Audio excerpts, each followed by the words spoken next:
കഥയുടെ തുടക്കത്തിൽ ഒരു ബസ്സാണ് കാണിക്കുന്നത്. ആ ബസ്സിൽ നിറച്ചും ആൾക്കാരുണ്ട്. ആ ബസ്സിലോട്ട് നമ്മുടെ ഹീറോ ആയിട്ടുള്ള ജിന്നൂടെ കയറി വരികയാണ്. അതേപോലെ തന്നെ അവൻ ഇരിക്കാനായിട്ട് സീറ്റ് കിട്ടുന്നത് ഒരു പെൺകുട്ടിയുടെ അടുത്താണ്. അവളുടെ പേര് യൂക്കി എന്നാണ്. എന്തായാലും ഡ്രൈവർ ബസ് എടുക്കുന്നുണ്ട്. ഇവരെല്ലാരും ബസ്സിൽ കയറി അങ്ങനെ പൊയ്ക്കൊണ്ടിരിക്കുകയാണ്. പോകുന്ന വഴി ഒരു ആക്സിഡന്റ് നടക്കുന്നുണ്ട്. പക്ഷെ ഇവർക്ക് കുഴപ്പമൊന്നുമില്ല. ആക്സിഡന്റ് നടന്ന കാര്യമാണ് അവർ കണ്ടേക്കുന്നത്. അങ്ങനെ രണ്ടുപേരും മുറിവേറ്റ് അവിടെ കിടക്കുന്നത് ഇവർ കാണുന്നുണ്ട്. എന്തായാലും അവർ പുറത്തിറങ്ങിയത് നോക്കുന്നില്ല. ഇവർ ആ ബസ്സിൽ അങ്ങനെ പോവാണ്. ആ ബസ്സിൽ തന്നെ ഒരുത്തനുണ്ട്. അവൻ നല്ല രീതിയിൽ കഞ്ചാവ് ഉപയോഗിച്ചിട്ടുണ്ട്. കഞ്ചാവ് അല്ലെങ്കിൽ ഏതെങ്കിലും തരത്തിലുള്ള സിന്തറ്റിക് ഡ്രഗ് അത് ഉപയോഗിച്ചിട്ട് ഒരു ബോധവും ഇല്ലാതെ കിടക്കാണ്. ചിലപ്പോൾ കൂടെ ഉള്ളവരെ ആക്രമിക്കാൻ വരെ അവൻ മടിക്കത്തില്ല. പക്ഷേ ഇവരാരും അവനെ മൈൻഡ് ചെയ്യുന്നില്ല. ഇവരവരവരുടെ കാര്യം നോക്കി അങ്ങനെ ഇരിക്കുകയാണ്. ഇന്നേരം ആ ബസ് ഓടി ഒരു ടണൽ കയറുന്നുണ്ട്. ഒരുപാടധികം വണ്ടികൾ അതിലൂടെ അങ്ങനെ പോകുന്നുണ്ട്. എന്നാൽ കുറച്ചു നേരം മുമ്പോട്ട് പോകുമ്പോഴായിരിക്കും ഒരു വണ്ടികളെ ഇവർ കാണുന്നില്ല. ബസ്സിലുള്ള എല്ലാ ആൾക്കാരും പുറത്തോട്ട് നോക്കുമ്പോൾ പുറത്തൊന്നും യാതൊരു വണ്ടിയില്ല. അതുപോലെ തന്നെ യാതൊരു മനുഷ്യന്മാരും ഇല്ല. എല്ലാരും എവിടെ പോയതുപോലെ. ആദ്യമൊന്നും ഒരു കാര്യമാകുന്നില്ല. ഡ്രൈവർ ബസ് മുമ്പോട്ട് ഓടിച്ച് അങ്ങനെ പോവാണ്. അതുപോലെ നമ്മുടെ ജിന്നിനെ പറ്റി പറയുകയാണെങ്കിൽ ജിന്നിനൊരു കാമുകിയുണ്ട്. അവൻ കാമുകിയെ കാണാനായിട്ട് പോകാനായിട്ടിരുന്നതാണ്. എന്നാൽ ഇന്ന് വേണ്ടാന്ന് വെച്ചിട്ട് തിരിച്ച് അവന്റെ വീട്ടിലോട്ട് പോയിക്കൊണ്ടിരിക്കുകയാണ്. അവന്റെ തൊട്ടടുത്തിരിക്കുന്ന പെൺകുട്ടിയില്ലേ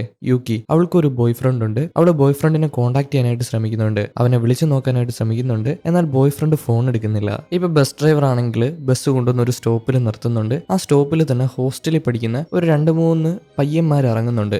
4 പയ്യന്മാര്. അവർ ബസ്സിൽ നിന്ന് ഇറങ്ങി നടന്നു പോവാണ്. ബസ് പതിയെ എടുത്തുകൊണ്ട് പോകുന്നുണ്ട്. അപ്പൊ ഒരു ബസ്സിൽ നിന്ന് ഇറങ്ങിയ ഉടനെ അതിലൊരു പയ്യനാണെങ്കിൽ കുഴഞ്ഞു വീഴുന്നുണ്ട്. ഇത് ആ ബസ്സിലുള്ള ഒരു കണ്ണട വെച്ച മനുഷ്യൻ മാത്രമേ ശ്രദ്ധിക്കുന്നുള്ളൂ. അയാൾക്ക് നമുക്ക് ടെക്കി എന്ന് പേര് കൊടുക്കാം. കാരണം നിങ്ങൾക്ക് മനസ്സിലാവും അയാൾ എന്തിനാണ് ടെക്കി എന്ന് പേര് കൊടുത്തതെന്ന്. ഇയാൾ ഇത് ശ്രദ്ധിക്കുന്നുണ്ട്. എന്നാലും വലിയ കാര്യമായിട്ടൊന്നും എടുക്കുന്നില്ല. ബസ് മുമ്പോട്ട് അങ്ങനെ പൊയ്ക്കൊണ്ടിരിക്കുകയാണ്. ഈ നേരം ഹോസ്റ്റലിൽ പഠിക്കുന്ന പയ്യന്മാരാണെങ്കിൽ ആ വയ്യാത്ത പയ്യനെയും ചുമന്നുകൊണ്ട് ഹോസ്റ്റലിൽ ചെല്ലുകയാണ്. എന്നിട്ട് അവൻ അവിടെ കിടത്തുന്നുണ്ട്. അവൻ ഒട്ടും വയ്യ, വെള്ളമൊക്കെ കൊടുത്തു നോക്കുന്നുണ്ട്. എന്തായാലും അവനെ ഹോസ്പിറ്റലിൽ കൊണ്ടുവന്നവരെല്ലാരും തീരുമാനിക്കുകയാണ്. ഇതേ നേരം ബസ്സിൽ കാണിക്കുകയാണെങ്കിൽ ഇവർ കുറേ നേരം ബസ് ഓടിച്ച് അങ്ങനെ പോവാണ്. പക്ഷേ രാത്രിയൊന്നും അവിടെ എങ്ങും ആരെയും കാണാനില്ല. സാധാരണ ഇവിടെയൊന്നും അങ്ങനെ വരാതിരിക്കുന്നതാണ്. എല്ലാരും നല്ല തിരക്കിൽ അങ്ങോട്ടും ഇങ്ങോട്ടും ഓടുന്നതാണ്. എന്നാൽ ഈ ഒരു സ്ഥലത്ത് ആരെയും കാണാനായിട്ടില്ല. ഡ്രൈവർ വണ്ടി നിർത്തുന്നുണ്ട്. എല്ലാവരോടും ഈ വിവരം പറയാണ്. അതുകൊണ്ട് തന്നെ ഓരോ ആൾക്കാരും ഫോൺ എടുത്തിട്ട് അവരവർക്ക് വേണ്ടപ്പെട്ട ആൾക്കാരെ വിളിച്ചു നോക്കുന്നുണ്ട്. എന്നാൽ ഫോൺ പോകുന്നുണ്ടെങ്കിലും ഓപ്പോസിറ്റ് ഉള്ള ആൾ എടുക്കുന്നില്ല. എല്ലാവരുടെ ഫോണും അങ്ങനെ തന്നെയാണ്. ഇവർ വിളിക്കുന്ന ആരും ഫോൺ എടുക്കുന്നില്ല. പോലീസിനെ വിളിച്ചു നോക്കുന്നുണ്ട്. പോലീസും ഫോൺ എടുക്കുന്നില്ല. എന്താ സംഭവം എന്ന് ഇവർക്ക് ആർക്കും അറിയത്തില്ല. ഇനി എന്തെങ്കിലും നടക്കുന്നുണ്ടോന്ന് അവർക്ക് അറിയത്തില്ല. അതുകൊണ്ട് തന്നെ ഇവരെല്ലാരും കൂടെ ഇവരുടെ നമ്പർ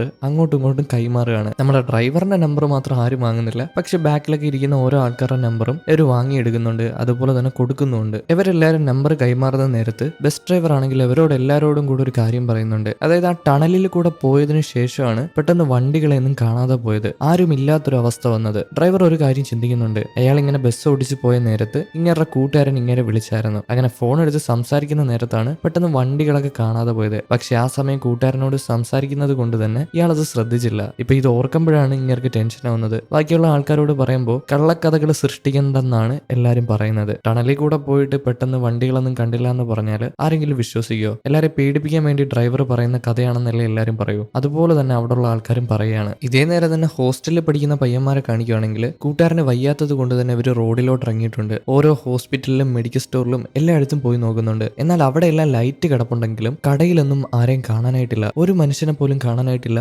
എല്ലാം പൂട്ടിയിട്ടേക്കാണ്. അതുകൊണ്ട് തന്നെ അവരുടെ പ്രതീക്ഷ നഷ്ടപ്പെട്ട് അവരങ്ങനെ നിൽക്കുന്നുണ്ട്. ഇതേ നേരം തന്നെ ബസ്സിലുള്ള ആൾക്കാരെ കാണിക്കുകയാണെങ്കിൽ അവരെല്ലാരും ബസ്സിൽ നിന്ന് പുറത്തിറങ്ങിയിട്ടുണ്ട്. കാരണം എല്ലാവർക്കും വീട്ടിൽ പോകണല്ലോ. ഇപ്പൊ നമ്മുടെ ജിന്ന്, അതുപോലെ തന്നെ യൂക്കി, അതുപോലെ തന്നെ കണ്ണട വെച്ച ആ ഒരു ടെക്കിയില് അവര് 3 പേരും കൂടെ നടന്നു പോകുന്നുണ്ട്. അതേപോലെ തന്നെ ആ ബസ്സിൽ ഒരു കപ്പിൾസ് ഉണ്ടായിരുന്നു. ഒരു ഭാര്യയും ഭർത്താവും. അവര് നടന്നു പോകുമ്പോൾ ആ ഒരു സിന്തറ്റിക് ഡ്രഗ് ഉപയോഗിച്ച മനുഷ്യനില്ലേ, അപ്പം വന്നിട്ട് അവരോട് വഴി ചോദിക്കുന്നുണ്ട്. അവന് യാതൊരു ബോധവും ഇല്ല. എങ്ങോട്ട് പോകണമെന്ന് പോലും അറിയത്തില്ല. എന്തായാലും ആ കപ്പിൾസ് ഏതൊക്കെയോ വഴി പറഞ്ഞു കൊടുക്കുന്നുണ്ട്. അവനും അതുവഴി പോവാന്ന് വിചാരിച്ചിട്ട് എങ്ങോട്ടോ നടന്നു പോകുന്നുണ്ട്. വീണ്ടും നമ്മുടെ ജിന്നിനെയും യുക്കിനെയും അതുപോലെ തന്നെ ടെക്കിനെയും കാണിക്കുകയാണെങ്കിൽ ഇവര് 3 പേരും കൂടെ നടന്നു പോവാണ്. ടെക്കിയുടെ വീടെത്താറായിട്ടുണ്ട്. അതുകൊണ്ട് തന്നെ ടെക്കി വേറെ വഴിക്ക് നടന്നു പോകുന്നുണ്ട്. പിന്നീട് യുക്കിയും അതുപോലെ തന്നെ നമ്മുടെ ജിന്നും കൂടാണ് ഒരുമിച്ച് നടന്നു പോകുന്നത്. ഇവര് നടന്നൊരു പാലത്തിന്റെ അവിടെ എത്തുന്നുണ്ട്. അന്നേരം ജിൻ എന്തോ കണ്ട് പേടിക്കുന്നുണ്ട്. അവൻ പതിയെ നോക്കുമ്പോൾ ഒരു മുഖംമൂടി വെച്ച മനുഷ്യൻ അവിടെ നിൽപ്പുണ്ട്. അത് ആരാണെന്ന് അവൻ അറിയത്തില്ല. പെട്ടെന്ന് തിരിഞ്ഞു നോക്കുമ്പോൾ അതിനെ കാണാനായിട്ടും ഇല്ല. വീണ്ടും അവ യൂക്കിനെ നോക്കുമ്പോൾ യൂക്കി ഫ്രണ്ടേ നടന്നു പോകുന്നുണ്ട്. പക്ഷേ അവളെന്തോ പ്രേതം പോലെ ആയതുപോലെയാണ് അവന് തോന്നുന്നത്. പെട്ടെന്നായിരിക്കും അവൻ ഞെട്ടി എണീക്കുന്നത്. ഇത്രയും നേരം കണ്ടത് അവന്റെ തോന്നൽ മാത്രമായിരുന്നു. യൂക്കി പ്രേതമൊന്നുമല്ല.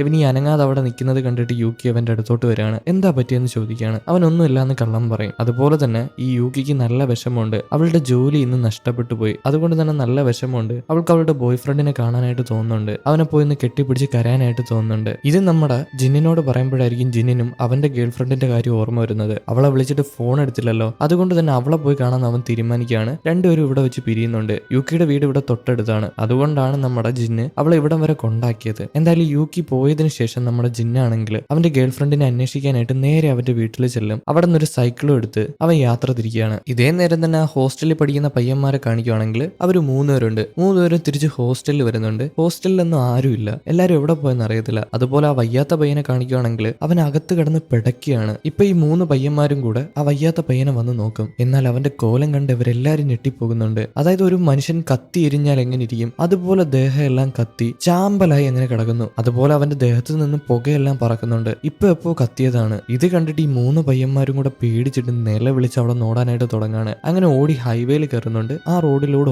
ഓടുന്ന നേരത്ത് ഓപ്പോസിറ്റ് നമ്മുടെ ജിന്ന് വരുന്നുണ്ട്. ജിന്നിനെ അവന്മാര് കാണുന്നുണ്ട്. ജിന്നിന്റെ അടുത്തോട്ട് ഈ 3 അവന്മാരും കൂടെ ഓടി ചെല്ലുമ്പോൾ ജിന്ന് നല്ല രീതിയിൽ പേടിക്കുന്നുണ്ട്. സൈക്കിളിലാണ് ജിന്ന് വന്നുകൊണ്ടിരിക്കുന്നത്. ജിന്നിന്റെ അടുത്ത് സഹായിക്കണേ എന്ന് പറഞ്ഞിട്ട് അവനെ പിടിക്കാനായിട്ട് ചെല്ലുന്നുണ്ട്. ജിന്ന് എങ്ങനെയൊക്കെ സൈക്കിൾ വെട്ടിച്ച് അവന്മാരിൽ നിന്ന് ഓടി രക്ഷപ്പെട്ടു പോവാണ്. അതുപോലെ തന്നെ ജിന്ന് നല്ല സ്പീഡിൽ സൈക്കിൾ ഔട്ടുമല്ലേ. അവൻ ഇങ്ങനെ ചെയ്യുമ്പോൾ അവന്റെ കഴുത്തിലുള്ള ഒരു ഹെഡ്സെറ്റ് ഉണ്ടായിരുന്നു പാട്ട് കേൾക്കുന്നത്. അത് ഊരി താഴെ പോകുന്നുണ്ട്. എന്തായാലും അതൊന്നും എടുക്കാതെ അവൻ അവിടെ നിന്ന് പോവാണ്. അതുപോലെ തന്നെ ഈ ഹോസ്റ്റലിൽ പഠിക്കുന്ന പയ്യന്മാരുടെ മുഖത്ത് എന്തൊക്കെയോ പറ്റിയിട്ടുണ്ട്. നല്ല രീതിയിൽ ചുമന്നിട്ടുണ്ട്. അതുപോലെ തന്നെ രക്തം വരുന്നുണ്ട്. ഇപ്പൊ അവന്മാരാണെങ്കിലും നമ്മുടെ ജിന്നിന്റെ പിന്നാലെ അങ്ങനെ ഓടുന്ന സമയത്ത് ഈ പിന്നാലെ ഓടുന്ന പയ്യന്മാർ ഓടി അവന്മാർക്ക് എന്തോ പറ്റുകയാണ്. അതായത് അവന്മാരുടെ ശരീരഭാഗങ്ങൾ പൊടിയാനായിട്ട് തുടങ്ങും. അങ്ങനെ പൊടിഞ്ഞ് വെറും പാറ കഷ്ണങ്ങളായിട്ട് അവന്മാര് വായുവിൽ അലിഞ്ഞു ചേരുകയാണ്. അവസാനം ഒരു പയ്യനുണ്ടല്ലോ ഹോസ്റ്റലിൽ പഠിക്കുന്ന പയ്യൻ, അവനാണെങ്കിൽ താഴെ കുഴഞ്ഞു വീണിട്ട് അവന്റെ മുഖം പൊട്ടിത്തെറിക്കുകയാണ്. ബ്ലഡ് തെറിക്കുന്നുണ്ട്. അവിടെ വെച്ച് തന്നെ ഈ 3 പയ്യന്മാര് മരണപ്പെടുന്നുണ്ട്. നമ്മുടെ ജിന്ന് ഇത് വ്യക്തമായിട്ട് കണ്ടിട്ടില്ല. അവൻ അവന്മാരെ കണ്ട് സൈക്കിൾ ഓട്ടി പെട്ടെന്ന് അവിടെ നിന്ന് പോവുകയാണ് ചെയ്തത്. അതുപോലെ തന്നെ നമ്മുടെ ജിന്നിന്റെ ആ ഒരു ഹെഡ്സെറ്റ് ഉണ്ടല്ലോ അത് റോഡിൽ അങ്ങനെ കിടപ്പുണ്ട്. അങ്ങനെ ജിന്ന് ഒരുപാട് നേരം സൈക്കിൾ ഓടുന്നുണ്ട്. അവര് വന്ന ആ ഒരു ടണലില്ലേ, ആ ടണലൊക്കെ കഴിഞ്ഞ് ഗേൾ ഫ്രണ്ടിന്റെ വീട്ടിലെത്തുന്നുണ്ട്. അവിടെ ചെന്ന് ഡോറ് തുറന്നു നോക്കുമ്പോൾ ഫ്ളാറ്റിലൊന്നും ആരെയും കാണാനായിട്ടില്ല. സാധാരണ ഒരു ഫ്ളാറ്റ് എന്നൊക്കെ പറഞ്ഞാൽ കുറെ അധികം മനുഷ്യർ കാണണ്ടേ. റോഡിലും ഇല്ല, വീട്ടിലും ഇല്ല,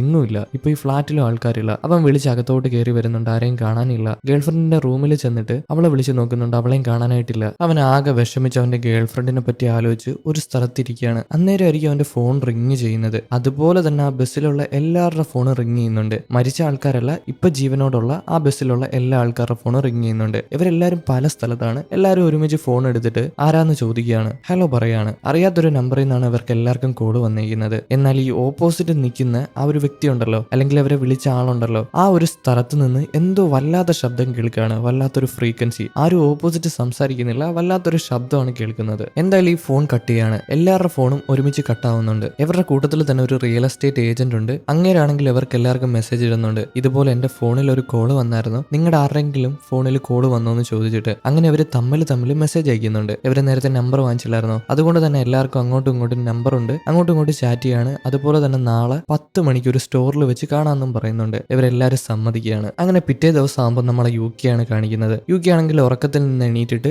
വീട്ടിൽ മൊത്തം അന്വേഷിക്കും. ആരെ? അവളുടെ അമ്മേനെ. അവളുടെ അമ്മ ജോലിക്ക് പോയിട്ട് താമസിച്ചിട്ടാണ് വരുന്നത്. എന്നാൽ കഴിഞ്ഞ ദിവസം അമ്മ വന്നിട്ടില്ല. അമ്മ അവിടെ പോയെന്ന് അന്വേഷിച്ചിട്ട് അവിടെ എല്ലാം നടക്കാണ്. അവൾക്ക് നല്ല വിഷമാവുന്നുണ്ട്. എന്തായാലും എല്ലാരെയും കാണാന്ന് വിചാരിച്ചിട്ട് അവള് പുറത്തൂടെ നടന്നു പോവാണ്. പെട്ടെന്നായിരിക്കും നമ്മുടെ ജിന്ന് അങ്ങോട്ട് വരുന്നത്. ജിന്ന് തൊട്ടടുത്തൊരു കടയിൽ നിന്ന് ഫുഡ് കഴിക്കായിരുന്നു. ആ കടയിലൊന്നും ആരുമില്ല. അതുകൊണ്ട് തന്നെ ഫുഡൊക്കെ ഫ്രീ ആണ്. ഇപ്പം യൂക്കിയുടെ കൂടെ പോവാന്ന് അവൻ തീരുമാനിക്കും. അങ്ങനെ യൂക്കിയും അതുപോലെ തന്നെ ജിന്നും ഒരുമിച്ച് നടന്നു പോകുമ്പോൾ യൂക്കിയുടെ വിഷമം കണ്ടിട്ട് ജിന്ന് അവളെ സന്തോഷിപ്പിക്കാനായിട്ട് ഓരോ തമാശകൾ പറയാനായിട്ട് തുടങ്ങും. എന്നാൽ അത് അവൾക്ക് ഇഷ്ടപ്പെടത്തില്ല. ഈ സമയത്താണ് നീ തമാശ പറയുന്നത്, എന്റെ അച്ഛൻ, എന്റെ അമ്മ, എന്റെ ബോയ് ഫ്രണ്ട് ഇവരാരെയും കാണുന്നില്ല, ഈ ലോകത്തുള്ള ആരെയും കാണുന്നില്ല, ഇപ്പൊ നിന്റെ തമാശയൊന്നും വേണ്ടെന്ന് പറഞ്ഞ് അവനോട് ദേഷ്യപ്പെടും. അവന് ഒരു നിമിഷത്തേക്ക് എന്ത് ചെയ്യണമെന്ന് അറിയാൻ പാടില്ലാതെ അവന്റെ സൈക്കിളും പിടിച്ച് അങ്ങനെ നിന്ന് പോവാണ്. അവൻ പോകുന്ന വഴിക്ക് അവന്റെ സൈക്കിളും കൊണ്ടുപോകണമല്ലോ. അങ്ങനെ യൂക്കിയും അതുപോലെ തന്നെ ജിന്നും കൂടെ അവർ പറഞ്ഞ കടയിൽ വരുന്നുണ്ട്. അതൊരു ഹോട്ടലാണ്. അവിടെ അവർക്ക് കഴിക്കാൻ ഫുഡൊക്കെ ഉണ്ട്. അന്നേരമായിരിക്കും ഡ്രൈവറോട് അങ്ങോട്ട് കയറി വരുന്നത്. ഡ്രൈവർ ഇപ്പൊ ഇങ്ങോട്ട് വരാനായിട്ടുള്ള കാരണം നല്ല രീതിയിൽ വിശക്കുന്നുണ്ടായിരുന്നു. അതുകൊണ്ട് തന്നെ ഹോട്ടൽ കണ്ടിട്ട് കയറിയതാണ്. എല്ലാവരും ചോദിക്കും, നിങ്ങൾ എന്താ വീട്ടിൽ പോവാതെ ഇങ്ങോട്ട് വന്നേന്ന്. ഡ്രൈവറിന് അവർ മെസ്സേജ് ഒന്നും അയച്ചില്ലായിരുന്നല്ലോ. അപ്പൊ ഡ്രൈവർ പറയുന്നുണ്ട് അങ്ങേര് വിശന്നിട്ട് കയറിയതാണെന്ന്. അതുപോലെ തന്നെ കഴിഞ്ഞ ദിവസം ഇയാൾ വണ്ടി ഓടിച്ചു പോയപ്പോൾ വണ്ടിയുടെ പെട്രോൾ തീർന്നിട്ട് വഴിയിലായി. അങ്ങനെ തിരിച്ച് നടന്നു വന്നേക്കാണ് ആശാൻ. ഇതേ നേരം തന്നെ ആ ഒരു കഞ്ചാവിനെ കാണിക്കുകയാണെങ്കിൽ അവൻ റോഡിലൂടെ നടന്നു പോകുന്നുണ്ട്. അവൻ എങ്ങോട്ട് പോകണമെന്ന് അറിയത്തില്ല, യാതൊരു സ്വബോധവും ഇല്ല. ഡ്രഗ് അടിക്കുക, കിടക്കുക, അതാണ് അവന്റെ ഒരു ഹോബി. എപ്പോഴും ഡ്രഗ് വേണം എന്നുള്ള ചിന്തയാണ്. അടിച്ചടിച്ച് അവന്റെ കണ്ണൊക്കെ കണ്ടോ ഒരുമാതിരി കുഴിഞ്ഞ് കണ്ണിപ്പോ പുറത്തു വരും എന്നുള്ള അവസ്ഥയായിട്ടുണ്ട്. എന്തായാലും എല്ലാ ആൾക്കാരും അവിടെ കൂടിയിട്ടുണ്ട്. ഇവരുടെ കൂട്ടത്തിൽ തന്നെ ഒരു ഇൻഷുറൻസ് ഏജന്റ് ഉണ്ട്. ഒരു വുമൺ ആണ്, അല്ലെങ്കിൽ ഒരു ലേഡിയാണ്. നമ്മൾ പറഞ്ഞ മറ്റേ ഏജന്റ് അല്ല, അതായത് റിയൽ എസ്റ്റേറ്റ് ഏജന്റ് അല്ല, ഇത് ഇൻഷുറൻസ് ഏജന്റ് ആണ്. എന്തായാലും ആ ലേഡി ആണെങ്കിൽ ഇവരെല്ലാരെയും പീഡിപ്പിക്കുന്നുണ്ട്. അവർക്ക് ഈ ദൈവത്തിലൊക്കെ നല്ല വിശ്വാസമുണ്ട്. മനുഷ്യര് ചെയ്ത തെറ്റിനാണ് ഈ ഒരു കർമ്മം കൊടുത്തതെന്നാണ് അവര് പറയുന്നത്. എന്തായാലും എന്തായാലും എല്ലാ ആൾക്കാരും കൂടെ ആ ലേഡീനെ വഴക്ക് പറഞ്ഞ് അവിടെ ഇരുത്തുന്നുണ്ട്. അവരെന്തൊക്കെയോ നാമങ്ങൾ ഇരുന്ന് ജപിക്കുകയാണ്. ഇതേ നേരം തന്നെ ആയിരിക്കും അങ്ങോട്ട് ടെക്കി കൂടെ കയറി വരുന്നത്. അവൻ അവന്റെ ലാപ്ടോപ്പ് കൂടെ എടുത്തോണ്ട് വന്നിട്ടുണ്ട്. എന്നിട്ട് എല്ലാരെയും കൂടെ വിളിച്ച് കൂട്ടിയിരുത്തിയിട്ട് ഇന്നലെ വന്ന കോളില്ലേ അത് ഡീകോഡ് ചെയ്യാനായിട്ട് തുടങ്ങും. അതിനകത്ത് എന്തോ ഒരു ഫ്രീക്വൻസി മാത്രമേ വന്നിട്ടുണ്ടായിരുന്നുള്ളൂ. അത് കേൾക്കുമ്പോൾ ഇവർക്ക് ചെവി വേദനിക്കുമെങ്കിലും അതൊരു കോഡാണ്. അത് അവർ ഡീകോഡ് ചെയ്യും. അതായത് ടെക്കി ഡീകോഡ് ചെയ്യും. അങ്ങനെ ഡീകോഡ് ചെയ്ത് നോക്കുമ്പോൾ അതിനകത്ത് മറ്റൊന്നല്ല,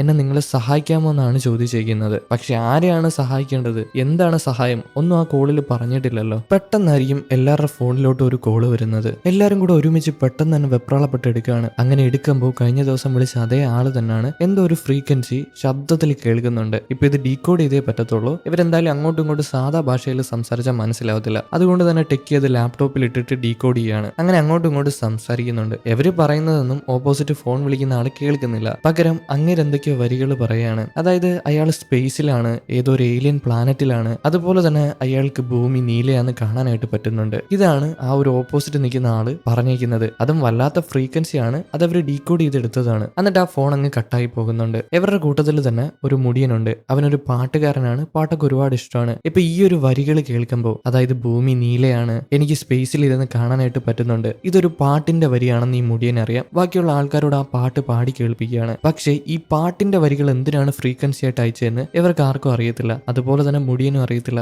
എന്താണ് ഇതിന്റെ പിന്നിലെന്ന് അവർക്ക് ആർക്കും അറിയത്തില്ല. എന്തുകൊണ്ട് ഈ ഒരു സിറ്റിയിലൊന്നും ആൾക്കാരില്ല, അല്ലെങ്കിൽ ചുറ്റുമുള്ള ജനങ്ങൾ എവിടെ പോയി, ഇവർക്ക് എന്താണ് സംഭവിക്കുന്നത്, ഇതൊന്നും അവർക്ക് അറിയത്തില്ല. എല്ലാവരും കൺഫ്യൂഷൻ അടിച്ചിരിക്കുകയാണ്. ഇതേ നേരം മറ്റേ കഞ്ചാവിനെ കാണിക്കുകയാണെങ്കിൽ അവൻ റോഡിലൂടെ നടന്ന ഹൈവേയിൽ എത്തിയിട്ടുണ്ട്. അവിടെ ഒരു സ്ഥലത്ത് ആകെ ക്ഷീണിച്ചിരിക്കുമ്പോഴായിരിക്കും നമ്മുടെ ജിന്ന് കഴിഞ്ഞ ദിവസം രാത്രി കളഞ്ഞിട്ട് പോയ ഹെഡ്സെറ്റ് അവൻ കാണുന്നത്. ആ ഒരു ഹെഡ്സെറ്റ് അവനെടുത്ത് കയ്യിൽ വെക്കുന്നുണ്ട്. ആര്? കഞ്ചാവ് എടുത്ത് കയ്യിൽ വെക്കുന്നുണ്ട്. അതേപോലെ ആ ഹെഡ്സെറ്റ് എടുത്ത് വീണ്ടും നടന്നു പോകുമ്പോഴായിരിക്കും കുറച്ചധികം ദൂരെയായിട്ട് ആ ഒരു ബസ് കിടക്കുന്നത് കാണുന്നത്. കഴിഞ്ഞ ദിവസം ഡ്രൈവർ പെട്രോൾ തീർന്നിട്ട് ആ ബസ് ഉപേക്ഷിച്ചിട്ട് തിരിച്ചു വന്നില്ലേ, ആ ബസ് തന്നെ. ആ ബസ്സിന്റെ അങ്ങോട്ട് നടന്നെടുക്കുന്നുണ്ട്. എന്നിട്ട് ആ ബസ് പോയി അങ്ങനെ നോക്കി നിൽക്കുകയാണ്. ബസ്സിലുള്ള ആൾക്കാർക്ക് എവിടെ പോയെന്നായിരിക്കും അവൻ ചിന്തിക്കുന്നത്. എന്തായാലും ഇത്രയധികം ചിന്തിക്കാനുള്ള ബോധമൊന്നും അവനില്ല. അടിച്ച് ബോധം പോയി നിൽക്കുകയാണ് അവൻ. വീണ്ടും ബാക്കിയുള്ള ആൾക്കാരെ, അതായത് നമ്മുടെ ജിന്നിനെയും ബാക്കിയുള്ള ആൾക്കാരെയും കാണിക്കുകയാണെങ്കിൽ എല്ലാവരും എന്താ സംഭവം എന്നറിയാതെ ആ കടയിൽ ഇരിക്കുമ്പോഴായിരിക്കും പെട്ടെന്ന് ആ ഒരു മുടിയനില്ലേ, നേരത്തെ പാട്ട് പാടി കേൾപ്പിച്ച മുടിയൻ, അവൻ ദേഹത്ത് തീയും പിടിപ്പിച്ചുകൊണ്ട് പുറത്തോട്ടിറങ്ങി ഓടുന്നത്. എല്ലാ ആൾക്കാർക്കും നോക്കി നിൽക്കാൻ മാത്രമേ കഴിഞ്ഞുള്ളൂ. അവനെ സഹായിക്കാനായിട്ട് പറ്റില്ല.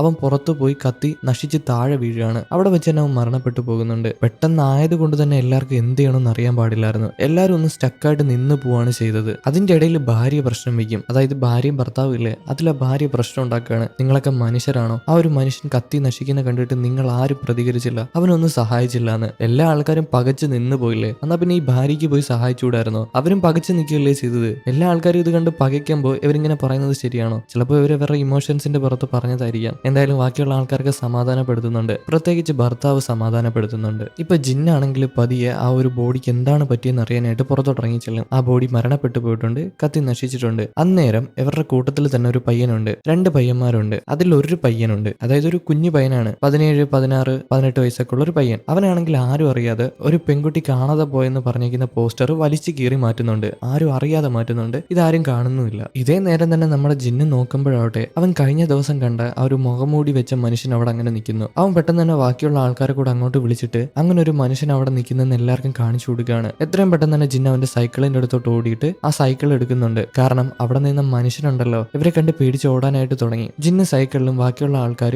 ആ ഒരു മുഖംമൂടിയുടെ പിന്നാലെ ഓടാനായിട്ട് തുടങ്ങി. അങ്ങനെ കുറെ അധികം ഇവർ ചേസ് ചെയ്യുന്നുണ്ട്. എങ്ങനെയൊക്കെ ഓടിച്ചിട്ട് പിടിക്കുകയാണ്. ജിന്ന് സൈക്കിളിൽ നിന്നൊക്കെ ഇറങ്ങി ഓടിച്ചിട്ട് പിടിക്കുന്നുണ്ട്. അതുപോലെ തന്നെ ഇവരുടെ പിന്നാലെ ഭർത്താവ് ഉണ്ടായിരുന്നു. ഭർത്താവ് ഒരു സ്ഥലത്ത് പോയി മറിഞ്ഞടിച്ച് വീഴുന്നുണ്ട്. അങ്ങനെ മറിഞ്ഞു വീണിട്ട് സൈഡിലോട്ട് നോക്കുമ്പോൾ കഴിഞ്ഞ ദിവസം ഇവരുടെ കൂടെ ബസ്സിലുണ്ടായിരുന്ന ഒരു പെൺകുട്ടിയാണെങ്കിൽ മരിച്ച നിലയിൽ അവിടെ കിടക്കുന്നുണ്ട്. അത് സാധാരണ മരണമല്ല, അവൾ ആരോ ഉപദ്രവിച്ചതാണ്, അവൾ ആരോ പീഡിപ്പിച്ചതാണ്. ഇത് ഇയാൾക്ക് മനസ്സിലായി. എന്തായാലും ഈ നേരം കൊണ്ട് ജിന്നും അതുപോലെ തന്നെ ആ ഒരു റിയൽ എസ്റ്റേറ്റ് ഏജന്റ് ഇല്ലേ, അങ്ങേരും കൂടെ ആ ഒരു മുഖംമൂടി വെച്ച മനുഷ്യനെ പിടിച്ചിട്ടുണ്ട്. അതുപോലെ തന്നെ അങ്ങേരെ വലിച്ചെടുത്തുകൊണ്ട് പോവാണ്. ഇവര് മുഖംമൂടി വലിച്ചൂരാനായിട്ട് നോക്കുമ്പോൾ അങ്ങേരെ സമ്മതിക്കുന്നില്ല. ആര്? മുഖംമൂടി വെച്ച മനുഷ്യൻ സമ്മതിക്കുന്നില്ല. അവസാനം എങ്ങനെയൊക്കെ പിടിച്ചു വെച്ചിട്ട് ആ ഒരു മുഖംമൂടി വലിച്ചൂരാണ്. അപ്പൊ മുഖംമൂടി വെച്ച മനുഷ്യൻ പറയുന്നുണ്ട്, എന്നെ വെറുതെ വിട്ടേക്കൂ, ഞാനിത് ശ്വസിച്ചാൽ മരണപ്പെട്ടു പോകും, എന്റെ മുഖംമൂടി തിരിച്ചതാന്ന് പറയുമ്പോൾ ഇവർക്കാർക്കും മനസ്സിലാവുന്നില്ല. കാരണം ഇവർ ചൈനീസ് ആണ്, ഈ ഓപ്പോസിറ്റ് നിൽക്കുന്ന ആള് ജപ്പാനീസ് ആണ്. ജപ്പാനിൽ പറഞ്ഞാൽ അവർക്ക് മനസ്സിലാവോ? അങ്ങനെ നമ്മുടെ ജിന്നാണെങ്കിൽ ഫോൺ എടുത്തിട്ട് ട്രാൻസ്ലേറ്റ് ചെയ്യും. ട്രാൻസ്ലേറ്റ് ചെയ്യുന്ന നേരത്ത് മുഖംമൂടി വെച്ച ആള് സംസാരിക്കാനായിട്ട് തുടങ്ങും. ഇയാൾ ഇവിടെ വന്നേക്കുന്നത് ജിന്നിനെയും കൂടെ ഉള്ള ആൾക്കാരെ രക്ഷിക്കാൻ വേണ്ടിയിട്ടാണ്. പക്ഷെ എന്തിൽ നിന്നാണ് രക്ഷിക്കേണ്ടതെന്നൊന്നും പറയുന്നില്ല. എന്തിനാണ് രക്ഷിക്കുന്നത്, എവിടെ നിന്ന് രക്ഷിക്കാൻ, ഒന്നും അവർക്കാർക്കും മനസ്സിലാവുന്നില്ല. അതുപോലെ തന്നെ ഈ ഒരു മനുഷ്യനുണ്ടല്ലോ, മുഖംമൂടി വെച്ച മനുഷ്യൻ, അങ്ങേര് ഒരു കാര്യം പറയുന്നുണ്ട്. അങ്ങേര് നമ്മുടെ ജിന്നിനെ ജിന്നിന്റെ ഫ്രണ്ടാണെന്ന്. പക്ഷെ ജിന്നിന് അങ്ങനെ ഒരു ഫ്രണ്ട് ഇല്ല. റിയൽ എസ്റ്റേറ്റ് ഏജന്റും ഭർത്താവും കൂടെ ചോദിക്കും ഇത് നിന്റെ ഫ്രണ്ടാണെന്ന്. പക്ഷെ നമ്മുടെ ജിന്ന് ആവതും പറയുന്നുണ്ട് അവന്റെ ഫ്രണ്ട് അല്ല എന്ന്. അവർക്ക് വലിയ വിശ്വാസമൊന്നുമില്ല. പക്ഷെ ഇത് ജിന്നിന്റെ ഫ്രണ്ട് അല്ല എന്ന് ഉറപ്പിച്ച് പറയുകയാണ്. ഇവരിങ്ങനെ കൺഫ്യൂഷൻ അടിച്ച് നിൽക്കുമ്പോഴായിരിക്കും മുഖംമൂടി വെച്ച ആളവരെ ചവിട്ടി നീക്കിയിട്ട് അവിടെ നോടാനായിട്ട് തുടങ്ങുന്നത്. ജിന്നാണെങ്കിൽ പിന്നാലെ പോകാനായിട്ട് നിൽക്കുമ്പോൾ റിയൽ എസ്റ്റേറ്റ് ഏജന്റ് വിളിച്ചിട്ട് വേണ്ടാന്ന് പറയും. കാരണം അങ്ങനെ പിടിച്ചു വെച്ചിട്ടും വലിയ കാര്യമൊന്നുമില്ല. അങ്ങനെ പറയുന്ന കറക്റ്റായിട്ട് മനസ്സിലാവുന്നില്ല. എന്തൊക്കെയോ ബോധം ഇല്ലാതെയാണ് അങ്ങനെ വിളിച്ചു പറയുന്നതെന്നാണ് റിയൽ എസ്റ്റേറ്റ് ഏജന്റ് പറയുന്നത്. ഇതിനുശേഷം അവർ മൂന്നുപേരും കൂടെ ആ ബോഡി വന്ന് നോക്കുന്നുണ്ട്. ആ ബോഡിയിൽ നോക്കുമ്പോൾ ആ പെൺകുട്ടിയുടെ മൃതദേഹത്തെല്ലാം എന്തൊക്കെയോ പാട് പറ്റിയിരിപ്പുണ്ട്. ആരോ മൃഗീയമായിട്ട് പീഡിപ്പിച്ചതാണ്. അതുപോലെ തന്നെ അവളുടെ ഡ്രസ്സെല്ലാം വലിച്ചു കീറിയിട്ടുണ്ട്. അതിനർത്ഥം അവൾ ആരോ പീഡിപ്പിച്ചിട്ടുണ്ട്. പക്ഷെ ഇത് ആരാണ് ചെയ്തതെന്ന് അവർക്ക് ആർക്കും അറിയത്തില്ല. എന്തായാലും ജിന്നി ഇത് കണ്ട് പേടിച്ച് നിൽക്കുമ്പോഴായിരിക്കും സൈഡിലോട്ട് തിരിഞ്ഞു നോക്കുന്നത്. പെട്ടെന്നൊരു രൂപം കണ്ടവൻ പേടിച്ചു പോവാണ്. മുഖംമൂടി വെച്ച മനുഷ്യൻ. പക്ഷെ അത് മുഖംമൂടി വെച്ച മനുഷ്യനല്ല. റിയൽ എസ്റ്റേറ്റ് ഏജന്റ് മുഖംമൂടി വെച്ചിട്ട് അവന്റെ മുമ്പിൽ വന്ന് നിന്നെയാണ്. പിന്നീട് ജിന്നാണെങ്കിൽ ആകെ വിഷമിച്ച് അവന്റെ വീട്ടിൽ പോയി കിടന്നുറങ്ങുന്നുണ്ട്. അങ്ങനെ ഉറങ്ങുമ്പോൾ ഒരു സ്വപ്നം കാണുകയാണ്. അവനും അവന്റെ ഗേൾ ഫ്രണ്ടും കൂടെ ഒരു ട്രിപ്പിന് പോകുന്നുണ്ട്. അവിടെ പോയി നല്ല രീതിയിൽ സന്തോഷിക്കുകയാണ്. അന്നേരം അങ്ങോട്ട് ആ മുഖംമൂടി വെച്ച മനുഷ്യനില്ലേ മുഖംമൂടി വെക്കാതെ വന്നിട്ടുണ്ട്. ഇതാരാന്ന് ജിന്ന് ചോദിക്കുമ്പോൾ അവന്റെ ഗേൾ ഫ്രണ്ട് പറയും അത് ജിന്നിന്റെ കൂടെ കുട്ടിക്കാലത്ത് പഠിച്ചതാണെന്ന്. അതും പറഞ്ഞിട്ട് ജിന്നിന്റെ ഗേൾ ഫ്രണ്ട് അവനൊരു ഉമ്മ കൊടുക്കുകയാണ്. ഉമ്മ കൊടുത്തു കഴിഞ്ഞ് അവൻ കണ്ണ് തുറന്നതും അത് അവന്റെ ഗേൾ ഫ്രണ്ട് അല്ല, പകരം യുക്കിയാണ്. പെട്ടെന്നായിരിക്കും ഇതും കണ്ട് അവൻ ഞെട്ടി എണീക്കുന്നത്. ഇത്രയും നേരം കണ്ടത് അവന്റെ സ്വപ്നം മാത്രമായിരുന്നു. അവൻ ആകെ കൺഫ്യൂഷൻ അടിച്ച് എന്ത് ചെയ്യണമെന്ന് അറിയാൻ പാടില്ലാതിരിക്കുമ്പോഴായിരിക്കും അവന്റെ ഫോൺ റിങ് ചെയ്യുന്നത്. പതിയെ ഫോൺ എടുത്ത് നോക്കുകയാണ്. എടുത്ത് നോക്കുമ്പോൾ അവന്റെ ഗേൾ ഫ്രണ്ട് ആണ്. അവന്റെ ഗേൾ ഫ്രണ്ട് അവനെ ചീത്ത പറയാനായിട്ട് തുടങ്ങും. അതായത് കഴിഞ്ഞ 6 വർഷമായിട്ട് അവനെ കാണാതെ പോയി. എന്നിട്ട് അവൻ ഇതുവരെ തിരിച്ചു വന്നിട്ടില്ല. ഇപ്പൊ ഫോൺ വിളിച്ചപ്പോഴാണ് അവന്റെ ഫോൺ കിട്ടിയത്. ഇത് കേട്ട് അവൻ ഞെട്ടിപ്പോകുന്നുണ്ട്. 6 വർഷം ഇപ്പൊ 2-3 ദിവസമല്ലേ ആയുള്ള അവൻ കാണാതെ പോയിട്ട്. 6 വർഷം എങ്ങനെ പോയെന്ന് അവൻ അറിയത്തില്ല. അതുപോലെ തന്നെ ഗേൾ ഫ്രണ്ട് വേറൊരു കാര്യം പറയുന്നുണ്ട്. ജിന്നി കാണാതെ പോയതിനു ശേഷം അവന്റെ അമ്മയാണെങ്കിൽ അവനെ തിരിഞ്ഞ് ഒരുപാടധികം സ്ഥലത്ത് നടന്നിട്ടുണ്ടായിരുന്നു. എന്നിട്ട് അവസാനം അവനെ കിട്ടാത്തത് കൊണ്ട് തന്നെ അമ്മ ഡിപ്രഷനിൽ പോയിട്ടാണ് മരണപ്പെട്ടു പോയത്. അപ്പൊ ജിന്നിന്റെ അമ്മ മരണപ്പെട്ടു പോയെന്നുള്ള കാര്യം അവന് മനസ്സിലായി. അതുപോലെ തന്നെ അവന്റെ ഗേൾ ഫ്രണ്ട് എന്തൊക്കെയോ കാര്യങ്ങൾ പറയുന്നുണ്ട്. എവിടേക്കോ പൊട്ടിത്തെറി നടക്കാൻ പോവാണ്. അതുപോലെ തന്നെ ഏതോ മലമുകളിൽ ഏതോ ന്യൂക്ലിയർ പ്ലാന്റ് ഉണ്ട്, അവിടാണ് ഈ പൊട്ടിത്തെറി നടന്നതെന്നൊക്കെ. ഇവനൊന്നും വ്യക്തമായിട്ട് കേൾക്കാനായിട്ട് പറ്റുന്നില്ല. എന്തൊക്കെയോ പൊട്ടിത്തെറിയുടെ കാര്യങ്ങൾ ഗേൾ ഫ്രണ്ട് പറയുന്നത് അത് മാത്രമേ അവന് മനസ്സിലാവുന്നുള്ളൂ. അതുപോലെ തന്നെ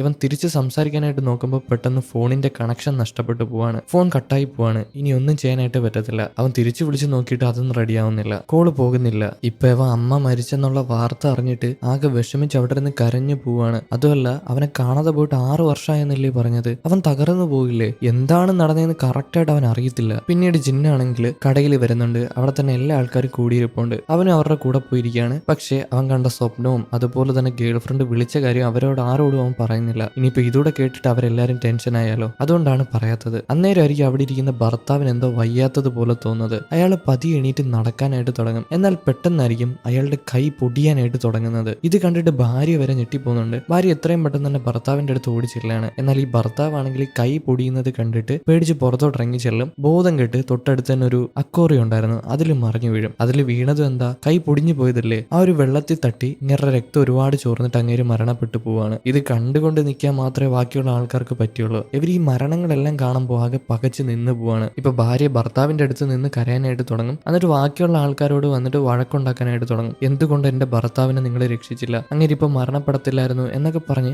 അവർ സങ്കടം കൊണ്ട് അവിടെ ഇരുന്ന് കരയാണ്. നമ്മുടെ യുക്കി കെട്ടിപ്പിടിച്ച് സമാധാനപ്പെടുത്തുന്നുണ്ട്. പിന്നീട് അവരെല്ലാരും കൂടെ ഒരുമിച്ചിരുന്ന് ഇതിനെപ്പറ്റി ഡിസ്കസ് ചെയ്യാണ്, അല്ലെങ്കിൽ ഇതിനെപ്പറ്റി സംസാരിക്കുകയാണ്. അന്നേരമായിരിക്കും നമ്മുടെ ജിൻ അവരോട് കാര്യം പറയുന്നത്. ഇതേപോലെ അവന്റെ ഗേൾ ഫ്രണ്ട് അവനെ വിളിച്ചിട്ടുണ്ടായിരുന്നു. 6 വർഷം കഴിഞ്ഞു എന്നാണ് പറഞ്ഞത്. അതുപോലെ തന്നെ ഏതൊരു മലമുകളുണ്ട്, അവിടെ പോകുന്നതായിരിക്കും നല്ലത്. ആ മലയുടെ മുകളിൽ എന്തോ ഉണ്ടെന്നാണ് അവൾ പറഞ്ഞത്. അവിടെ പോയി അന്വേഷിക്കുകയാണെങ്കിൽ നമ്മൾ എന്തുകൊണ്ടാണ് ഇവിടെ കുടുങ്ങി കിടക്കുന്നത് എന്നുള്ള സത്യം കിട്ടുമെന്ന് ജിന്ന് പറയും. അങ്ങനെ എല്ലാ ആൾക്കാരും ആ മലയുടെ മുകളിൽ പോയി അന്വേഷിക്കാൻ തീരുമാനിക്കും. പക്ഷെ അങ്ങനെ പോകണമെങ്കിൽ തന്നെ ഇവർക്കൊരു വാഹനം വേണ്ടേ. ആ വാഹനം പെട്രോൾ തീർന്നിട്ട് വഴിയിൽ കിടപ്പുണ്ട്. അതുകൊണ്ട് തന്നെ ഡ്രൈവർ പോയി പെട്രോൾ വാങ്ങിച്ചിട്ട് വണ്ടി കൊണ്ടുവരാമെന്ന് പറയും. പക്ഷെ അതിനു മുമ്പ് പോകണമെങ്കിൽ എന്തെങ്കിലും ഒരു ആയുധം വേണ്ടേ. വഴിയിലൂടെ പോകുമ്പോൾ ഇനി ആരെങ്കിലും ആക്രമിക്കാൻ വന്നാലോ, എന്തെങ്കിലും ജീവികൾ ആക്രമിക്കാൻ വന്നാലോ. അതുകൊണ്ട് തന്നെ അടുക്കളയിൽ നിന്ന് ഒരു കത്തി എടുത്തുകൊണ്ട് വരാനായിട്ട് നമ്മുടെ യുക്കിയോട് പറയും. യുക്കി അടുക്കളയിൽ ചെന്നിട്ട് അവിടുത്തെ കത്തി നോക്കുകയാണ്. ഒരു ചെറിയ കത്തിയാണെങ്കിൽ, അതായത് ഒരു മീഡിയം സൈസ് കത്തിയാണെങ്കിൽ അവിടുത്തെ പലകയിൽ കുത്തി വെച്ചിട്ടുണ്ട്. അത് അവള് വലിച്ചൂരാനായിട്ട് നോക്കുമ്പോൾ നടക്കുന്നില്ല. പിന്നീട് ഒരു ചെറിയ കത്തിയാണ്, അതുകൊണ്ട് ഉപയോഗമൊന്നുമില്ല. അത് കഴിഞ്ഞിട്ട് വലിയൊരു കത്തിയാണുള്ളത്. ആ കത്തി എടുത്തുകൊണ്ട് അവള് വരും. അത് അവളെക്കാട്ടിയും വലിപ്പമുണ്ട്, നല്ല വെയിറ്റും ഉണ്ട്.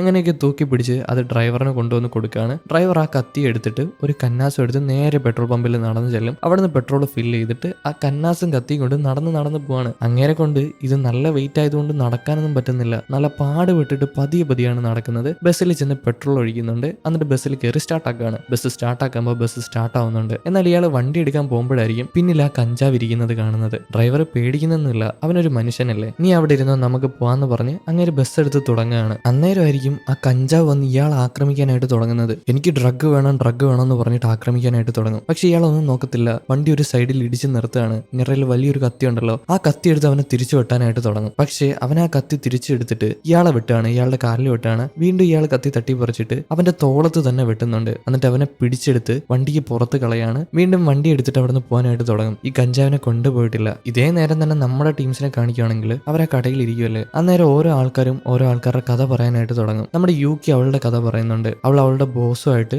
ഫുഡ് കഴിക്കാനായിട്ട് പോയി. അങ്ങനെ കഴിക്കാനായിട്ട് പോയപ്പോൾ ഈ ബോസ് ആണെങ്കിൽ വളരെ മോശപ്പെട്ട ഒരു മനുഷ്യനാണ്. നമ്മുടെ യുകിയുടെ ദേഹത്തൊക്കെ വല്ലാത്ത രീതിയിൽ പിടിക്കുന്നുണ്ട്. അത് ഇഷ്ടപ്പെടാത്തത് കൊണ്ട് തന്നെ അവൾ അവിടെ നിന്ന് എണീറ്റ് പോകാനായിട്ട് നിൽക്കുമ്പോൾ ഈ ബോസ് ആണെങ്കിൽ അവളെ ജോലിയിൽ നിന്ന് ഇറങ്ങി പോകാനായിട്ട് പറഞ്ഞു. അവൾക്ക് എന്തായാലും മാനം കളഞ്ഞ് നിൽക്കേണ്ട ആവശ്യമൊന്നുമില്ലല്ലോ, അതുകൊണ്ട് തന്നെ അവള് ആ ജോലിയിൽ നിന്ന് ഇറങ്ങിപ്പോയിട്ടാണ് അന്ന് രാത്രി ബസ്സിൽ വന്ന് കയറിയത്. പക്ഷെ ജോലി കളഞ്ഞതിൽ അവൾക്ക് നല്ല വിഷമമുണ്ട്. ഇപ്പൊ ഇത് പറഞ്ഞുകൊണ്ടിരിക്കുമ്പോഴായിരിക്കും അവിടെ തന്നെ 2 പയ്യന്മാരുള്ളത്. ഞാൻ പറഞ്ഞില്ലേ 17 16 വയസ്സുള്ള 2 പയ്യന്മാരെന്ന്. ആ 2 പയ്യന്മാര് തമ്മിൽ അടിയാവും. എന്താന്നല്ലേ, അതിൽ കളർ മുടി ചെയ്തൊരു പയ്യനുണ്ട്. അവൻ കൂടെ ഉള്ള പയ്യന്റെ ദേഹത്ത് പിടിക്കാനായിട്ട് ശ്രമിക്കുമ്പോൾ അവൻ തള്ളി മാറ്റും. നീ ആ പെൺകുട്ടീനെ പീഡിപ്പിച്ചതാണ്, അതുകൊണ്ട് തന്നെ നിനക്കും എന്തെങ്കിലും വൈറസ് പിടിപെട്ട് കാണും, ഇവിടെ നടക്കുന്നതെല്ലാം വൈറസ് കാരണം നടക്കുന്നതാണെന്ന് പറഞ്ഞിട്ട് രണ്ടുപേരും അടിയാവുന്നുണ്ട്. അങ്ങനെ ഓമാറുടെ വഴക്ക് കണ്ടിട്ട് എല്ലാ ആൾക്കാരും കൂടെ എന്താ സംഭവം എന്ന് ചോദിക്കും. ആദ്യമൊന്നും അവര് പറയാനായിട്ട് കൂട്ടാക്കത്തില്ല. പക്ഷേ കളർ മുടിയുടെ കൂടെ തന്നെ ഒരുത്തനില്ലേ, അവൻ സത്യങ്ങൾ വിളിച്ച് പറയാനായിട്ട് തുടങ്ങും. അങ്ങനെ ആ ഫ്ലാഷ് ബാക്കിലോട് നമ്മളെ കൂടെ കൊണ്ടുപോവാണ്. കളർ മുടിയുള്ള പയ്യൻ, അതുപോലെ തന്നെ മറ്റേ പയ്യൻ, പിന്നെ ആ ഒരു പെൺകുട്ടി. ഇവരെ 3 പേരെയും ബസ് ഡ്രൈവർ ഒരേ സ്റ്റോപ്പിലായിരുന്നു ഇറക്കി വിട്ടത്.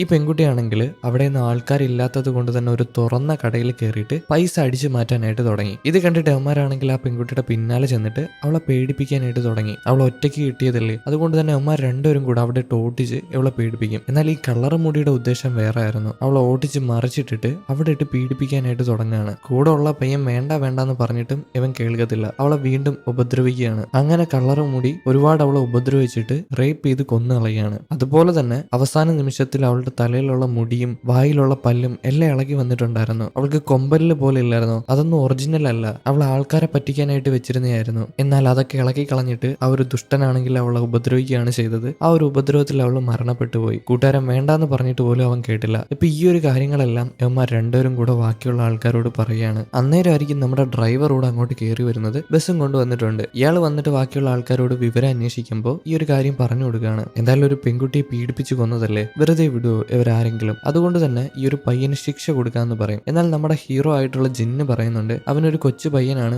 അറിയാതെ ചെയ്തതായിരിക്കും, അതുകൊണ്ട് വേണ്ടാന്ന്. പക്ഷെ ആരും കേൾക്കത്തില്ല. അവനെ പിടിച്ചു വെക്കുകയാണ്. അതുപോലെ തന്നെ വലിയൊരു സിലിണ്ടർ എടുക്കുന്നുണ്ട്, ഒരു ഫയർ എക്സ്റ്റിംഗ്വിഷർ. അതെടുത്തിട്ട് ഡ്രൈവർ അവനെ അടിച്ച് താഴെ ഇടുമ്പോൾ റിയൽ എസ്റ്റേറ്റ് ഏജന്റ് ആണെങ്കിൽ നമ്മുടെ യുകിയോട് ഒരു കത്തി എടുത്തുകൊണ്ട് വരാനായിട്ട് പറയുന്നുണ്ട്. അവളും അടുക്കളയിൽ പോയിട്ട് കത്തി എടുക്കാനായിട്ട് നോക്കുന്നുണ്ട്. ആ ഒരു മീഡിയം കത്തിയില്ലേ, പക്ഷെ അത് ഊരി വരുന്നില്ല. അതുകൊണ്ട് തന്നെ അവിടെ ഇരിക്കുന്ന ചെറിയ കത്തി എടുത്തുകൊണ്ട് വന്ന് കൊടുക്കുകയാണ്. പിന്നെ ഇനി അടുത്ത ഡൗട്ട് എന്താന്ന് വെച്ചാൽ ആരവനെ കൊല്ലുമെന്നാണ്. പക്ഷെ ആർക്കും അതിനുള്ള ധൈര്യമില്ല. എന്തായാലും ഇവർ കുറച്ചു നേരം പകച്ചു നിന്നിട്ട് റിയൽ എസ്റ്റേറ്റ് ഏജന്റ് ആണെങ്കിൽ ഒരു കത്തി എടുത്തുകൊണ്ട് വന്നിട്ട് അവന്റെ വയറ്റിൽ തന്നെ കുത്തുകയാണ്. കാരണം അങ്ങേർക്ക് 2 പെമ്മക്കളാണ് ഉള്ളത്, 16ഉം 17ഉം വയസ്സുള്ള 2 പെമ്മക്കള്. വെറുതെ വിടും ഏതെങ്കിലും ഒരു അച്ഛൻ, അവനെ കുത്താണ്. അതിനുശേഷം നമ്മുടെ ഡ്രൈവർ കുത്തുന്നുണ്ട്, പിന്നെ ടെക്കി കുത്തുന്നുണ്ട്, നമ്മുടെ ഹീറോയും കുത്തുന്നുണ്ട്, ജിന്നും കുത്തുന്നുണ്ട് കേട്ടോ. അതുപോലെ തന്നെ ബാക്കിയുള്ള പെമ്പിള്ളാരും കുത്തുന്നുണ്ട്. അവസാനമായിട്ട് നമ്മുടെ യുകിയാണ് കുത്തുന്നത്. യുകി അവനെ പല തവണയായിട്ട് മാറി മാറി കുത്തി അവനെ കൊന്നു കളയുന്നുണ്ട്. ഒരു കാര്യം പറയാൻ വിട്ടുപോയി, അവന്റെ കൂട്ടുകാരനും ആ ഒരു കളർ മുടീനെ ഒരുപാട് കുത്തിയായിരുന്നു. അവന്റെ കൂടെ നിന്നിട്ട് കളർ മുടീനെ കുത്തിക്കൊന്നു. കൂടെ നിൽക്കേ ചെയ്തുള്ളൂ, ആ പെൺകുട്ടീനെ ഉപദ്രവിക്കുകയൊന്നും ചെയ്തില്ല. അങ്ങനെ അവനെ കുത്തിക്കൊന്നിട്ട് എല്ലാവരും കൂടെ അവിടെ വിശ്രമിക്കുകയാണ്. ഇനി ഇവിടെ ഇരുന്നിട്ട് കാര്യമില്ല,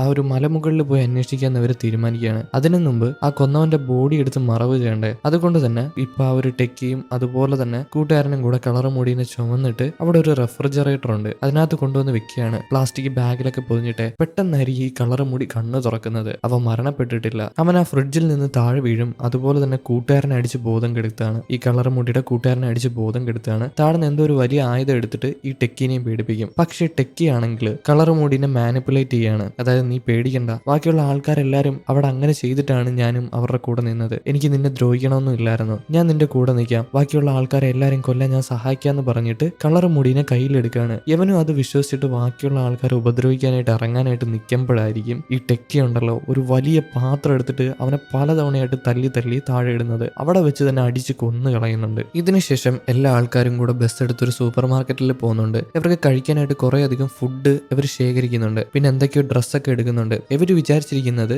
എന്തോ റേഡിയേഷൻ ഇവിടെ പരക്കുന്നുണ്ട്, അതുകൊണ്ടാണ് ആൾക്കാർ പൊടിയായിട്ട് പൊടിഞ്ഞു പോകുന്നതെന്ന്. അതുകൊണ്ട് തന്നെ റേഡിയേഷൻ റേഡിയേഷൻ ബാധിക്കാതിരിക്കാനുള്ള ഡ്രസ്സൊക്കെ ഇട്ടിട്ടാണ് ഇവർ ബസ്സിൽ കയറി പോകുന്നത്. അതുമല്ല ഒരു ബസ് കയറാനായിട്ട് നിൽക്കുമ്പോൾ ഇവർ മുഖംമൂടിയിട്ട മനുഷ്യനെ കാണില്ലേ, അതേപോലെ കുറേയധികം മുഖംമൂടി വെച്ച മനുഷ്യര് അവരുടെ മുമ്പിൽ വന്ന് നിപ്പുണ്ട്. ആ മുഖംമൂടി വെച്ച മനുഷ്യർക്ക് വണ്ടിയുണ്ട്. ഇത് കണ്ടിട്ട് അവർ പേടിച്ചിട്ടാണെങ്കിൽ അവരുടെ ബസ്സിൽ കയറിയിട്ട് അവിടെ നിന്ന് പോകും. പക്ഷേ മുഖംമൂടി വെച്ച മനുഷ്യർ വെറുതെ വിടത്തില്ല. അവരുടെ വണ്ടിയും കൊണ്ട് ഇവരെ ഫോളോ ചെയ്ത് ചെല്ലുകയാണ്. അങ്ങനെ മുഖംമൂടി വെച്ച മനുഷ്യരാണെങ്കിൽ 2 വണ്ടികൾ ഈ ബസ്സിനെ പിടിക്കുന്നുണ്ട്. ഫ്രണ്ടിൽ ഒരു മുഖംമൂടി വെച്ചവന്റെ വണ്ടി, അതുപോലെ തന്നെ ബാക്കിൽ ഒരു മുഖംമൂടി വെച്ചവന്റെ വണ്ടി. മുഖംമൂടി വെച്ച ആളെന്ന് പറഞ്ഞാൽ കുറെ അധികം ആൾക്കാരുണ്ട് കേട്ടോ. ഇവരൊക്കെ ജപ്പാൻകാരാണ്. കാരണം നേരത്തെ ജപ്പാനിലാണല്ലോ സംസാരിച്ചത്. പക്ഷേ ഇപ്രാവശ്യം ബസ് ഓടിക്കുന്നത് നമ്മുടെ ജിന്നാണ്. ജിന്ന് വെറുതെ വിടാനായിട്ട് തയ്യാറാവുന്നില്ല. ബസ് ആക്സിലേറ്റർ കൊടുത്ത് മുമ്പിലോട്ട് എടുക്കുകയാണ്. ഇത് കണ്ട് പേടിച്ചിട്ട് മുഖംമൂടി വെച്ച മനുഷ്യരുടെ വണ്ടിയാണെങ്കിൽ പിന്നിലോട്ട് എടുക്കുകയാണ്. ജിന്ന് വീണ്ടും വിടത്തില്ല, വീണ്ടും വേഗത കൂട്ടുകയാണ്. അവസാനം അത് എങ്ങനെയൊക്കെ വെട്ടിത്തിരിഞ്ഞ് ആ ഒരു വണ്ടി മറിയുന്നുണ്ട്. ആരുടെ വണ്ടി? മുഖംമൂടി വെച്ചവരുടെ വണ്ടി മറിയുന്നുണ്ട്. കാരണം ജിന്ന് കൊണ്ടുവച്ച് ഇടിക്കുമെന്ന് അവർക്ക് മനസ്സിലായി. അതുകൊണ്ട് മാറിക്കൊടുത്തതാണ്. അങ്ങനെ വലിയൊരു പൊട്ടിത്തെറി നടക്കുന്നുണ്ട്. ആ ഒരു പൊട്ടിത്തെറിയുടെ ഇടയിലൂടെ ഇവർ വണ്ടി ഓടിച്ചു പോവാണ്. പക്ഷെ മുഖംമൂടി വെച്ച മനുഷ്യര് ഇവരെ ഉപദ്രവിക്കാനൊന്നും നോക്കിയില്ലല്ലോ. വണ്ടി തടഞ്ഞതല്ലേ ഉള്ളൂ. വണ്ടിയിൽ കൊണ്ടുവച്ച് ഇടിക്കാനോ അങ്ങനെയൊന്നും നോക്കിയില്ല. അതുപോലെ തന്നെ വേറൊരു വണ്ടിയാണെങ്കിൽ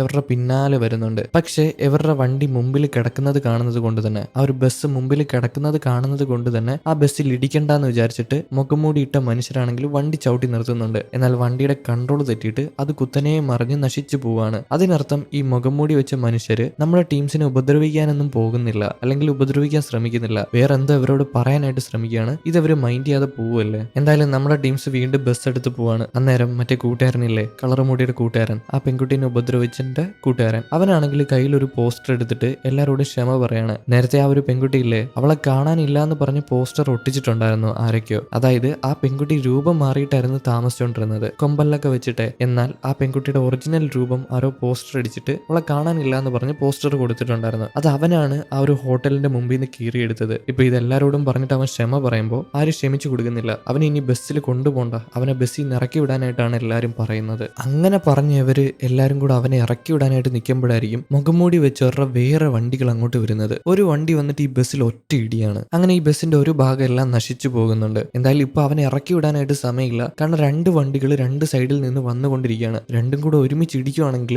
ഈ ബസ് എന്തായാലും നശിച്ചു പോകും. അതിന്റെ ഉള്ളിലുള്ള മനുഷ്യർ എന്തായാലും മരിച്ചു പോകും. അതുകൊണ്ട് തന്നെ അവനെ ഇറക്കി വിടാനായിട്ട് നിൽക്കുന്നില്ല. ഇപ്പൊ ആ വണ്ടി വരുന്ന വേഗത കണ്ടിട്ട് നമ്മുടെ ജിന്നിന് എന്ത് ചെയ്യണമെന്ന് അറിയത്തില്ല. പക്ഷേ ഈ ബസ്സാണെങ്കിൽ താനെ മുമ്പോട്ട് പോവാണ്. അവനൊന്നും ചെയ്യാതെ തന്നെ താനെ ഗിയർ വീണിട്ട് അത് മുമ്പോട്ട് ഒറ്റ പോക്കാണ്. അതുകൊണ്ട് തന്നെ മറ്റേ 2 വണ്ടികൾ ഇടിക്കാൻ വന്നിട്ട് അത് തമ്മി ഇടിച്ചിട്ട് കത്തി പോവാണ്. തൽക്കാലത്തേക്ക് അവർ മുഖംമൂടി വെച്ച മനുഷ്യരിൽ നിന്ന് രക്ഷപ്പെട്ടു. അതാരാണ്, എന്തിനാണ് അവർ ഉപദ്രവിക്കുന്നത് എന്നൊന്നും അറിയത്തില്ല. ആദ്യം അവർ ഉപദ്രവിക്കാനായിട്ട് ശ്രമിച്ചില്ലല്ലോ. പക്ഷേ ഇപ്പൊ അവർക്ക് വാശി കയറിയപ്പോഴാണ് ഉപദ്രവിക്കാനായിട്ട് ശ്രമിച്ചത്. എന്തായാലും അവർ ബസ് ഓടിച്ച് ഒരു സ്ഥലത്ത് കൊണ്ടുവന്ന് നിർത്തുന്നുണ്ട്. ഇപ്പൊ പ്രശ്നമൊന്നുമില്ല. അതുപോലെ തന്നെ അവർ നേരത്തെ തീരുമാനിച്ചതുപോലെ തന്നെ ആ ഒരു കൂട്ടുകാരനെയില്ലേ, അവനെ വണ്ടിയിൽ നിന്ന് ഇറക്കി വിടുന്നുണ്ട്. വണ്ടിയിൽ നിന്ന് ഇറക്കി വിടുന്ന നേരത്ത് പുറത്ത് നല്ല രീതിയിൽ മഴ പെയ്യുന്നുണ്ട്. പക്ഷെ സാധാരണ മഴയല്ല, ചുമന്ന മഴയാണ്. ചുമന്ന രക്തത്തിലുള്ള മഴയാണ് പെയ്യുന്നത്. പക്ഷേ ഇതെന്താണ് സംഭവം എന്ന് അവർക്ക് ആർക്കും അറിയത്തില്ല. ഇവർ അവനെ കൂട്ടാതെ ബസ്സും എടുത്തിട്ട് അവിടെ നിന്ന് പോവാണ്. അങ്ങനെ ബസ്സും എടുത്ത് പോകുന്ന നേരത്ത് തൊട്ട് ഫ്രണ്ടിലായിട്ട് ആരോ വന്ന് ചാടുകയാണ്. നോക്കുമ്പോൾ അത് മറ്റാരുമല്ല, മറ്റേ കഞ്ചാവാണ്. അവന്റെ ഷോൾഡറിലാണെങ്കിൽ കത്തി ഇറങ്ങിയിരിപ്പുണ്ട്. നേരത്തെ ഡ്രൈവർ വെട്ടിക്കൊടുത്തതാണ്. ഇപ്പൊ അവനെ കണ്ടതും എല്ലാരും കൂടെ അവനെ ബസ്സിലോട്ട് വിളിക്കുകയാണ്. അവനും ബസ്സിൽ കയറി വരുന്നുണ്ട്. അവൻ പ്രശ്നകാരിയൊന്നും അല്ല, പ്രശ്നം ഉണ്ടാക്കാൻ വന്നതെന്നല്ല. അവനും അവരുടെ കൂടെ വരണമെന്ന് പറഞ്ഞിട്ട് ഒരു സീറ്റിൽ ഇരിക്കുകയാണ്. പക്ഷേ അവൻ വിചാരിക്കുന്നത് അവരെല്ലാരും വീട്ടിൽ പോവാണെന്നാണ്. എന്തായാലും വീട്ടിൽ പോകാൻ പറ്റത്തില്ല, ഉള്ള സ്ഥലത്തോട്ട് പോകാൻ അവനും തീരുമാനിക്കുകയാണ്. എന്തായാലും അവന്റെ ഷോൾഡറിലുള്ള ആ വലിയ കത്തി ഊരി കളയാനായിട്ട് ബാക്കിയുള്ള ആൾക്കാർ പറയുമ്പോൾ അത് ഊരിയാൽ എന്തായാലും ബ്ലീഡായി അവൻ മരണപ്പെട്ടു. അതുകൊണ്ട് അത് പറ്റത്തില്ല എന്ന് അവൻ പറയുന്നുണ്ട്. വീണ്ടും അവർ ബസ് എടുത്തിട്ട് നേരത്തെ ഇറക്കി വിട്ടവന്റെ അടുത്ത് ചെല്ലുകയാണ്. ഇവർക്ക് എല്ലാവർക്കും പാവം തോന്നുന്നുണ്ട്. ആ ഒരു പെൺകുട്ടീനെ വെറുതെ വിടാനായിട്ട് അവൻ പറഞ്ഞായിരുന്നല്ലോ. അതുകൊണ്ട് തന്നെ അവനെ അവർ ബസ്സിൽ കയറ്റുന്നുണ്ട്. എല്ലാരും കൂടെ ബസ്സിൽ കയറി അവിടെ നിന്ന് പോവാണ്. ആ ഒരു സിറ്റി കടന്ന് പുറത്ത് വരുന്നുണ്ട്. ഇവരെല്ലാരും കൂടെ പോകുന്നത് മലമുകളിലോട്ടാണ്. എന്താണ് സംഭവിക്കുന്നത്, ഇവിടെ എന്താണ് നടക്കുന്നതെന്ന് അവിടെ പോയാൽ മാത്രമേ ഇവർക്ക് അറിയത്തുള്ളൂ. നമുക്കും അറിയത്തില്ല എന്താണ് സംഭവം. പക്ഷേ ഇവരെല്ലാരും കൂടെ മലമുകളിലോട്ട് പോകുന്നത് വരെ കാണിച്ചുകൊണ്ടാണ് ഈ മൂവി ഇവിടെ അവസാനിച്ചിരിക്കുന്നത്. എന്താണ് ഇവിടെ നടക്കുന്നതെന്ന് നമുക്കും അറിയത്തില്ല, അവർക്കും അറിയത്തില്ല. അതുകൊണ്ട് തന്നെ നിങ്ങൾക്ക് കഥ ഇഷ്ടപ്പെട്ടാൽ ഇവിടെ ലൈക്ക് ചെയ്തോളൂ. അതുപോലെ തന്നെ നിങ്ങളുടെ അഭിപ്രായങ്ങൾ കമന്റിൽ പറഞ്ഞോളൂ. അപ്പോൾ അടുത്തൊരു വീഡിയോ ആയിട്ട് കാണും വരെ ഓക്കെ ബൈ.